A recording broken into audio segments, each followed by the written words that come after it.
Hello Shadowverse! Kamikaze here, my very first video.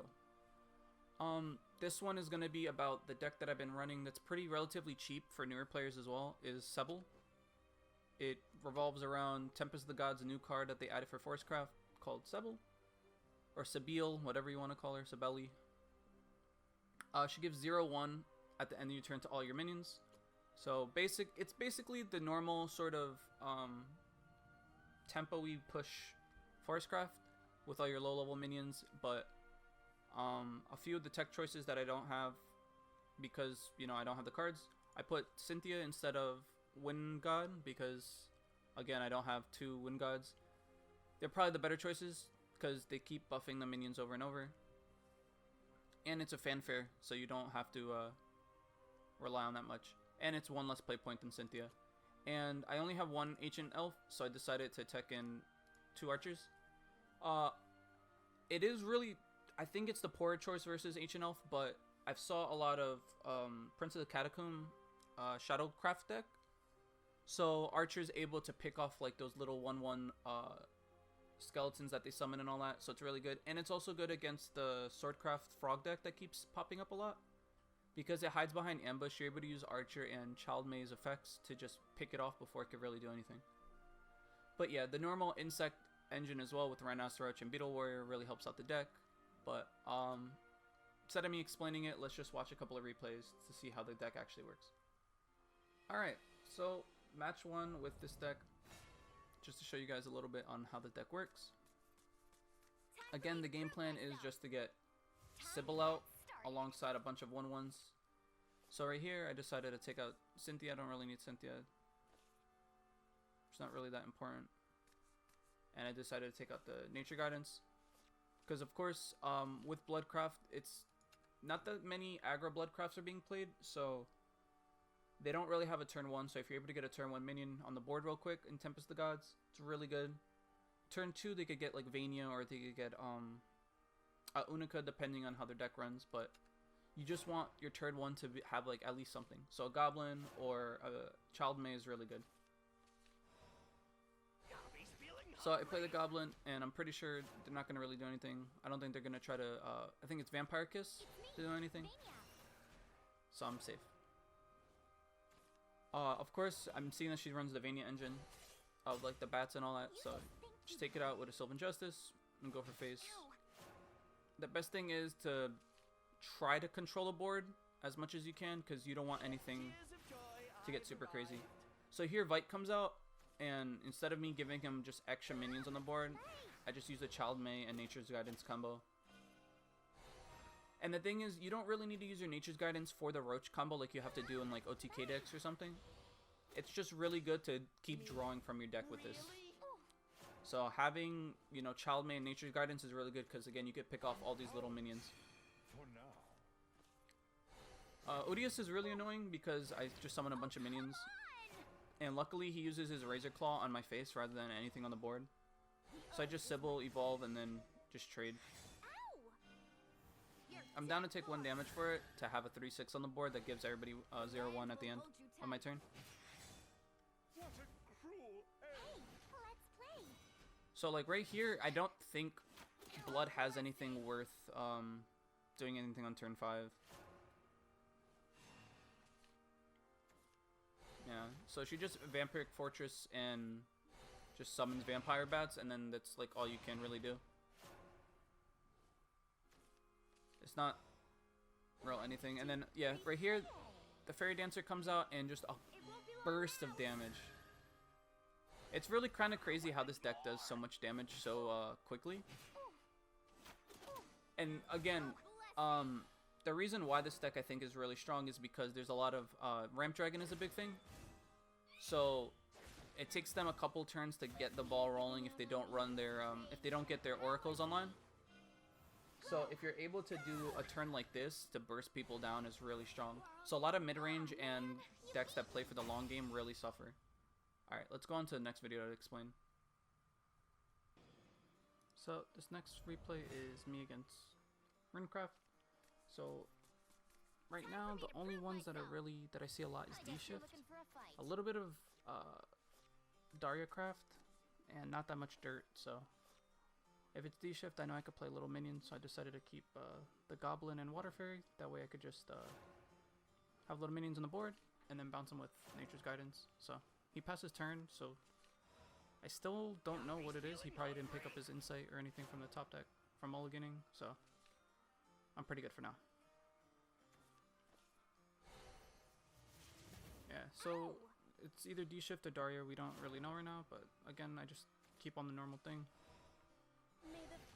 And right here I Fairy Whisper just to get more minions in my hand. That way I could just flood the board, and then turn 4 I could just drop the Blessed Fairy if I need to, and then go for a lot of burst. So this deck is really fun, like super fun. I think because a lot of people just think you're OTK or Silverbolt Forest, so they don't really see the craziness happening. Yeah, I just Fairy Guidance the combo on the Witch, and I know it's Daria, so right now they use 2 spells, so it's nothing too crazy. The Insight comes, and now yeah, they start getting the ball rolling with the Ice Giant or Ice Golem, whatever it's called.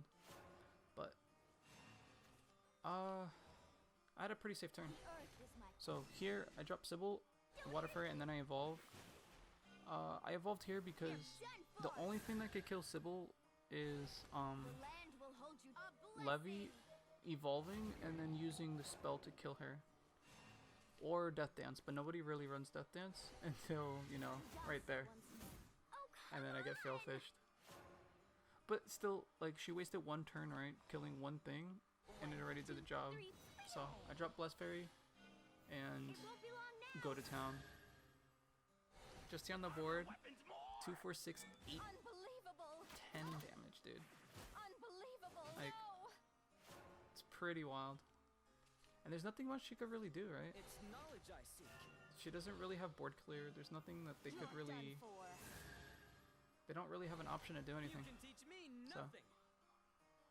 you know, get some pretty easy wins against Daria before she could go crazy. And to be fair, she didn't get the best hand. Like, she didn't get Insight in the beginning, but she still, I think, curved out pretty well. It's just, this deck did a little bit more nutty than her.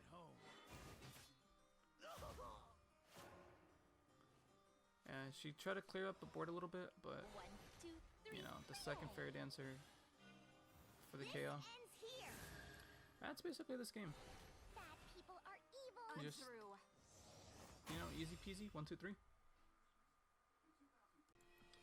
And this last game is me versus Dragoncraft. So right now, again, I assume it's probably Ramp Dragon because that's the only thing I'm really seeing. Either Ramp Dragon or Ramp Sahaquil, something like that.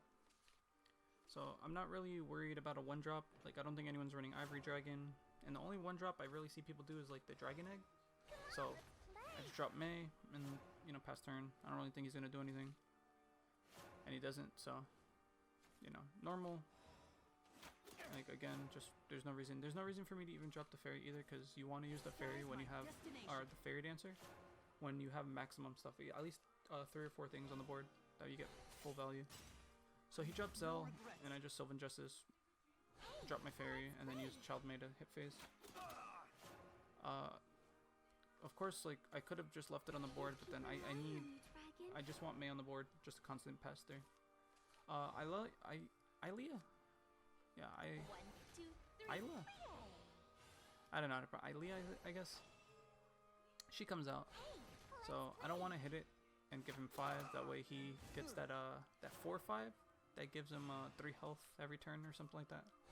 I don't want to proc that, so I just use the Fairy Dancer and hit phase. Ilea just trades with my Dancer. So right here I'm good. I have a couple options. I could just go all face. I could like go all face and then use Cybele to play. I could Sylvan Justice to hit her, but I want to try to keep as many things on the board at once. So I Sylvan Justice to kill her, and Cybele because I just think that's the better plan, and then I evolve her. So I evolve her because there's nothing in Dragoncraft right now that could insta-kill a 6 body.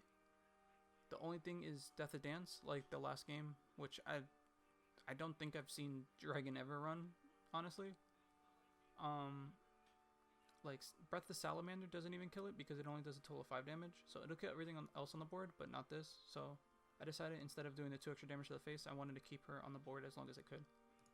So even though I can't attack face, I still give all my minions plus 1 health, which I think is way more important than doing 2 damage to the face right now.